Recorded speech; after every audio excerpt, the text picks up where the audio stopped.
تیسری بات، اب چلتے ہیں ہم سفر حج کی طرف۔ سفر حج کیا ہے؟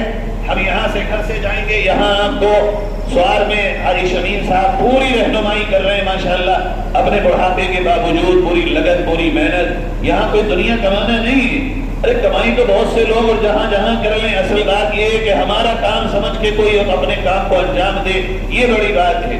آپ یہاں سے جب جائیں گے، جانے والے دن سب سے پہلا کام آپ کو گھر سے نکلنے سے پہلے یہ کرنا ہے کہ اپنی پوری پیکنگ کر لیں، اور پیکنگ میں کوئی بھی سامان ایسا زیادہ نہ رکھیں جو آپ کو راستے میں پریشان کرے، نہ بہت زیادہ آٹا، نہ بہت زیادہ چاول، نہ بہت زیادہ دالیں۔ روزانہ حساب لگا لیں کہ کتنا سامان ہمارا خرچ ہوگا، اس کے حساب سے سامان کو رکھ لیں، اور یہ سمجھیں کہ اب کیسے کھائیں گے۔ خدا کی قسم حج میں بھوکے نہیں رہو گے، اللہ کے گھر جا رہے ہو پریشان نہیں رہو گے، اللہ پہ بھروسہ رکھ کے جاؤ۔ بے وجہ سامان بہت زیادہ لے کر کے پریشان مت ہونا۔ اپنے سامان کی تیاری رکھیں، کپڑوں کی تیاری کریں، بیگ مل جائیں گے آپ کو، یہ مل گئے ہوں گے، ان بیگوں میں پیکنگ کریں، اور کوئی سامان اتنا زیادہ نہ رکھیں کہ جو سامان آپ کو زیادہ رکھنے کی وجہ سے ایئرپورٹ پہ پریشانی ہو۔ آپ نے پیکنگ کر لی، اب آپ گھر سے نکلیں گے، جب گھر سے نکلنے کو ہوں تو 2 رکعت سفر کی نماز پڑھیے، اور سفر کی نماز پڑھنے کے بعد اللہ سے خوب مانگیے، اللہ میں اس قابل نہیں تھا کہ میں یہ سفر کر سکوں، اللہ بہت بہت بڑے لوگ ہیں، مگر تو نے مجھ جیسے گنہگار کو اور مجھ جیسی گنہگار عورت کو قبول کیا، اللہ یہ صرف تیرے کرم کی بات ہے، اس میں میری کوئی کمال کی بات نہیں ہے، اب میں تیرا مہمان بننے کو ہوں، مجھے میری غلطیوں سے بچانا، میرے سفر کو آسان فرمانا، اور میرے سفر کو مقبول بنا دینا۔ اللہ سے خوب رو رو کے مانگ کے اپنے سفر کو شروع کریں، پھر دعا مانگنے کے بعد کچھ صدقہ نکال دیں سفر کا۔ صدقہ اللہ تعالیٰ مصیبتوں کو ٹال دیتا ہے آنے والیوں کو، اور سفر کو آسان فرما دیتا ہے۔ پھر یہاں سے آپ دہلی جائیں تو دہلی بہت سارے لوگوں کو نہ لے کر کے جائیں، بلکہ ایئرپورٹ کے لیے 1 یا 2 بندے بس ساتھ میں ہوں، چونکہ 3 دن پہلے اس سال 2022 کے حج میں آپ کو جانا پڑ رہا ہے، وہاں اتنی بھیڑ نہ ہو، آپ دل لگانے ان سے نہیں، اس سے اور اس کے پیارے آقا، اس کے پیارے نبی ہمارے آقا سے لگانے جا رہے ہیں۔ اس لیے خاص طور پر عورتوں کو زیادہ نہ لیں، مردوں کو زیادہ نہ لیں، تاکہ ان کو بھی پریشانی ہو اور آپ کو بھی سونے اور وہاں بیٹھنے میں پریشانی ہو۔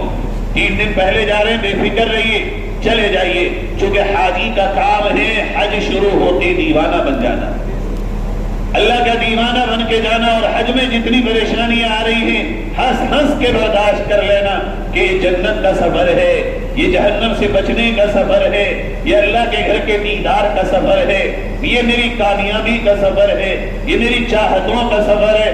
پریشانیاں کہاں نہیں آتی، گھڑبا چلاتے ہوئے ہاتھ پیروں میں لگ جاتا ہے، پھاوڑا چلاتے ہوئے لگ جاتا ہے، کاریگر کے کام کرتے ہوئے ہاتھ چھل جاتے ہیں، راج مستری سے اینٹیں گر کے چوٹ لگ جاتی ہے، کار چلانے والوں سے ایکسیڈنٹ بھی تو ہو جاتے ہیں، پریشانی آتی کہاں نہیں۔ اگر جنت کے سفر میں کوئی پریشانی ہے تو اسے بھی ہنس کھیل کے برداشت کر لیں۔ آپ دلی پہنچ گئے، دلی پہنچنے کے بعد اللہ کرے گا انشاءاللہ 3 دن کے بعد آپ ہوائی جہاز میں بیٹھیں گے، وہاں دہلی ایئرپورٹ پہ آپ کی پوری مدد ہوگی، سب لوگ وہاں موجود ہوں گے رہنمائی کے لیے، آپ اپنے سامان کو وہاں کرا دیں گے اور ایئرپورٹ میں اندر چلے جائیں گے۔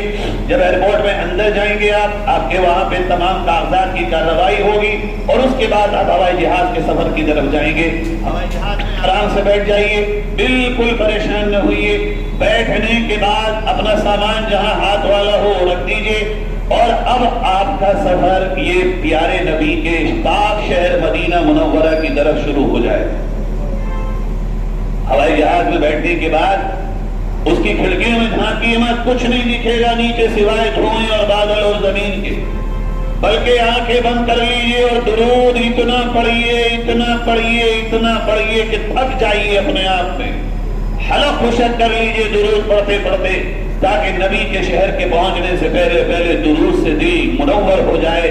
درود و سلام پڑھتے رہیے آہستہ آہستہ آہستہ آہستہ، اور یہ یقین کریے کہ میں جو بھی درود پڑھ رہا ہوں میرے درود و سلام کو فرشتے لے جا کے فوراً نبی کے دربار میں پیش کر رہے ہیں۔ دلی سے لے کر ہوائی جہاز میں بیٹھنے سے مدینہ پہنچنے تک سب سے بڑا عمل آپ کا یہ درود پاک کی جو بھی درود و سلام آپ پڑھ سکتے ہیں اپنی زبان پہ پڑھتے رہیے. یہ ابھی 4-4.5 گھنٹے گزریں گے. اس 4-4.5 گھنٹے کے سفر میں ہوائی جہاز میں بہت کم کھانا کھائیے, بہت کم پانی پیجیے. اور دلی ایئرپورٹ پہ بھی جب آپ کی فلائٹ کا وقت قریب ہو تو بہت کم کھانا, بہت کم پانی, تاکہ آپ کو ہوائی جہاز میں لیٹرین اور بیت الخلاء میں ٹوائلٹ میں جانے کی ضرورت کم سے کم پڑے. چونکہ وہ انگلش بیت الخلاء ہوتی ہے اور زیادہ تر اس میں کپڑے خراب ہو جاتے ہیں. آپ چونکہ مدینے کے سفر میں ہیں, آپ کو پاک رہنا ہے.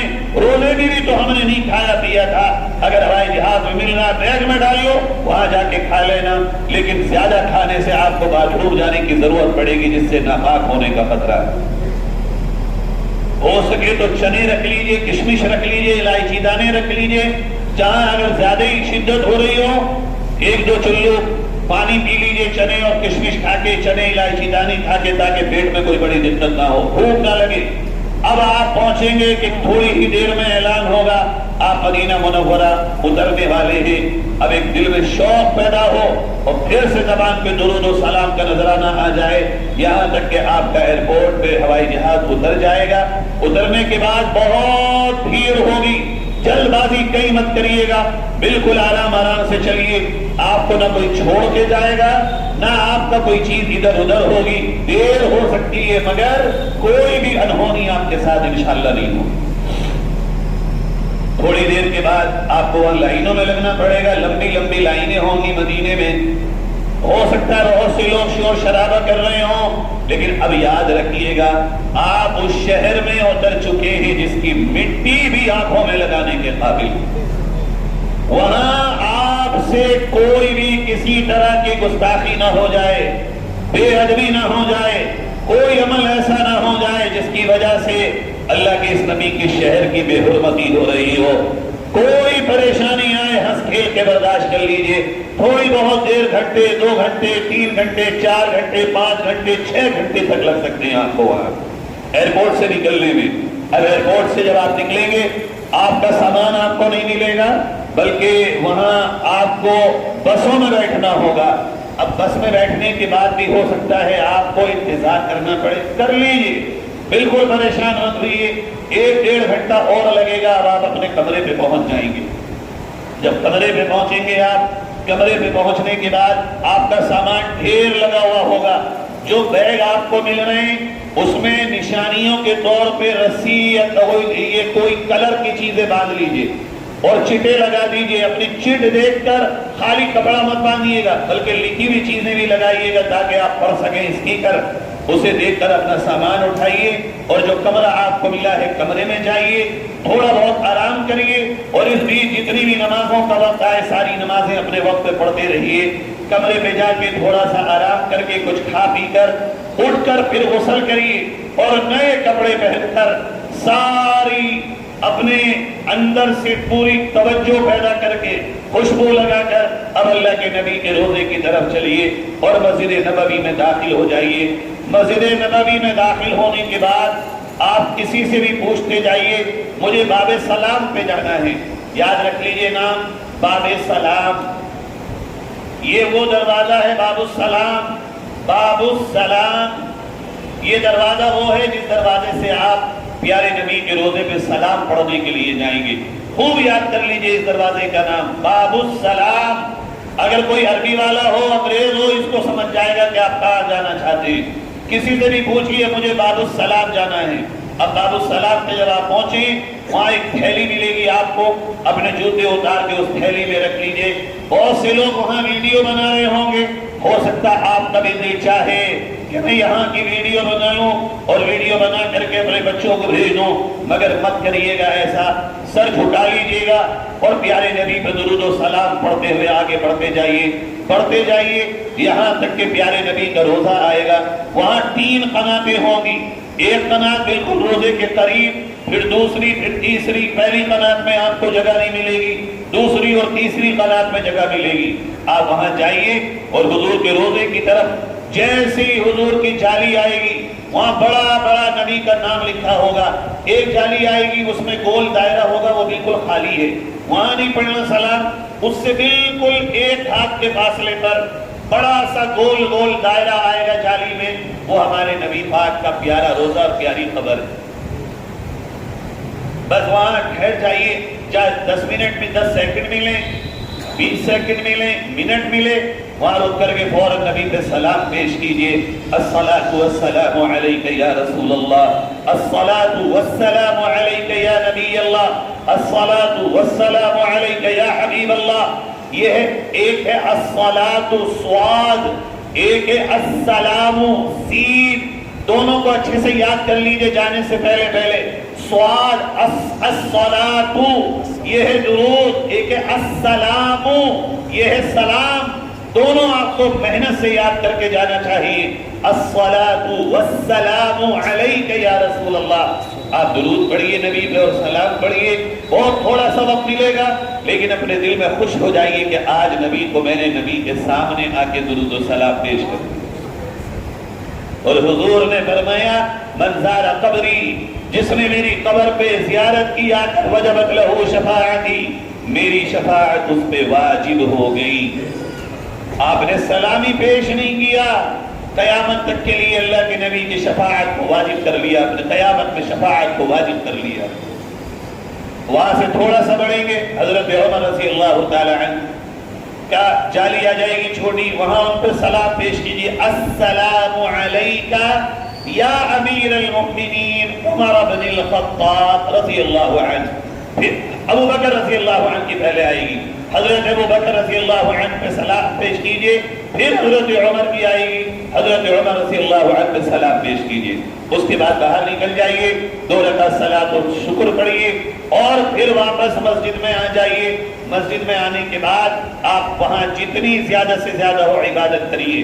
یاد رکھیے مدینہ منورہ میں آپ کو صرف 8 یا 9 دن ملیں گے، اور 40 نمازیں آپ کو وہاں حرم میں پڑھنی ہیں۔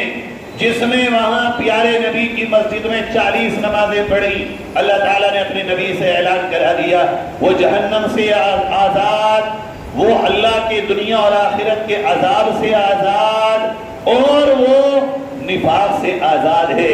یہ 40 نمازوں میں کوئی کوتاہی نہ ہو جائے، غفلت نہ ہو جائے، ہر نماز کے وقت میں پیارے نبی کی مسجد میں جا کے پڑھیے گا۔ اس کے بعد تیسری چیز رہ جاتی ہے جنت کی کیاریاں۔ اس کے لیے آپ کو اپنے موبائل میں ایک ایپ ڈاؤن لوڈ کرنا پڑے گا، وہ ایپ ہے آپ کا توکلنا، TAVKKALA،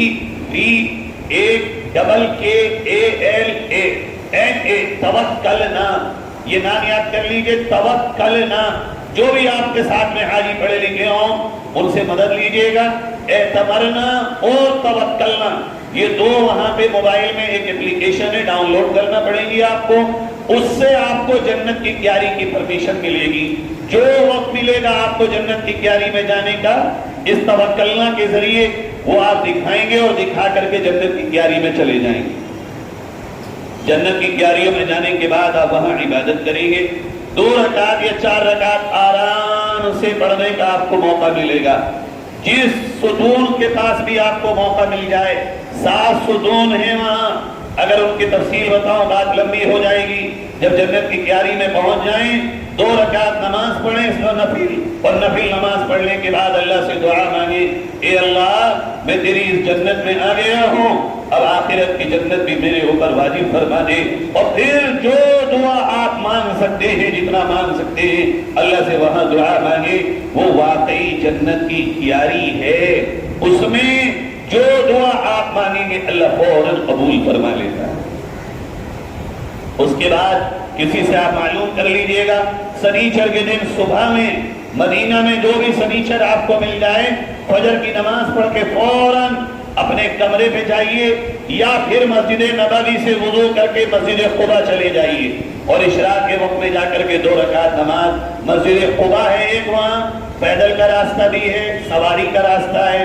اگر جوان ہیں آپ تو میاں بیوی پیدل نکل جائیں، فجر کی نماز پڑھ کے وضو یا تو کمرے پہ کریں یا پھر حرم میں کر لیں۔ وہاں جا کے وضو نہیں کرنا، وضو کر کے جانا ہے۔ فرمایا اگر کوئی جا کے وہاں اس حالت میں 2 رکعت نماز پڑھے گا، اللہ تعالیٰ اس کو پورے ایک عمرے کا ثواب عطا فرمائے۔ اس کے بعد ایک وہاں قبرستان ہے جس کا نام ہے جنت البقیع، جس میں 4000 سے زیادہ صحابہ کی قبریں، لاکھوں اولیاء کرام کی قبریں، ایسا قبرستان کہ آپ سوچ نہیں سکتے میرے بھائیو، جہاں لاکھوں لاکھ اولیاء کرام ہوں، ہزاروں صحابہ ہوں، نبی کی بیویاں وہاں ہوں، نبی کے نواسے وہاں، حضرت امام حسن، نبی کے بیٹے، نبی کی بیٹیاں، نبی کے گھر والے اس قبرستان میں ہیں۔ وہ قبرستان نہیں، گویا وہ جنت کا ٹکڑا ہے۔ جمعے کے دن آپ کوشش کریے گا فجر کی نماز کے بعد اس قبرستان میں جانے کی، اور وہاں فاتحہ پڑھیے، ایصال ثواب کریے، اپنے لیے دعا مانگیے، اور اسی قبرستان میں بالکل آخر میں حضرت عثمان غنی رضی اللہ عنہ کی قبر ہے، ان کی قبر پہ جائیے اور پھر انہیں سلام کریے اس طرح: السلام علیکہ یا امیر المؤمنین عثمان بن عفان رضی اللہ عنہ۔ یہ اردو میں سلام کر لیجئے: اے اللہ کے نبی کے داماد، تیسرے خلیفہ حضرت عثمان رضی اللہ عنہ، میں آپ پر سلام پیش کرتا ہوں، اور اللہ سے دعا کریے یہ عثمان غنی وہ صحابی ہیں جن سے اللہ کے نبی بھی حیا فرماتے تھے، جن کے گھر میں نبی کی ایک کے بعد دو دو بیٹیاں تھیں، ایک بیٹی بھی انتقال ہوا، پھر نبی نے دوسری بیٹی دے دی۔ یہ معمولی ہستیاں نہیں، موقع ملے روز چلے جائیے، ورنہ جمعے کے دن قبرستان جائیے۔ پھر وہاں بہت ساری جگہیں ہیں، احد پہاڑ ہے، احد پہاڑ اپنے آپ میں جنت کا پہاڑ ہے۔ یہاں پر ایک جنگ ہوئی تھی، جنگ احد، وہاں 70 صحابہ کی قبریں ہیں۔ پہاڑ پہ جائیے اور جا کر کہیے: اے پہاڑ، تو جنت کا پہاڑ ہے، میرے آقا تجھ سے محبت کرتے تھے، میں بھی تجھ سے محبت کرتا ہوں، یہ پہاڑ قیامت میں جنت کے دروازے پہ رکھ دیا جائے گا۔ پھر 70 صحابہ کی قبریں ہیں وہاں، ان قبروں پہ جائیے اور وہاں جا کر کے دعا مانگیے، وہ بھی قبولیت کا مقام ہے دعاؤں کی۔ پھر وہاں اور بہت سے مقامات ہیں مدینہ منورہ میں، جنت کی بہت سی کیاریاں ہیں، جنت کے کنویں ہیں، جنت کی وادیاں ہیں، آپ کو وہاں کوئی ملے گا، اس کے ذریعے سے آپ مدینہ میں ان تمام جگہوں پہ جا کے دعائیں مانگیے۔ آخری بات مدینہ کے حوالے سے کہتا ہوں، ایک وہاں غزوہ خندق اور غزوہ احزاب کی جگہ ہے، جہاں غزوہ خندق ہوا تھا اور خندقیں کھودی گئی تھی، وہاں 6 مسجدیں بنی ہوئی ہیں۔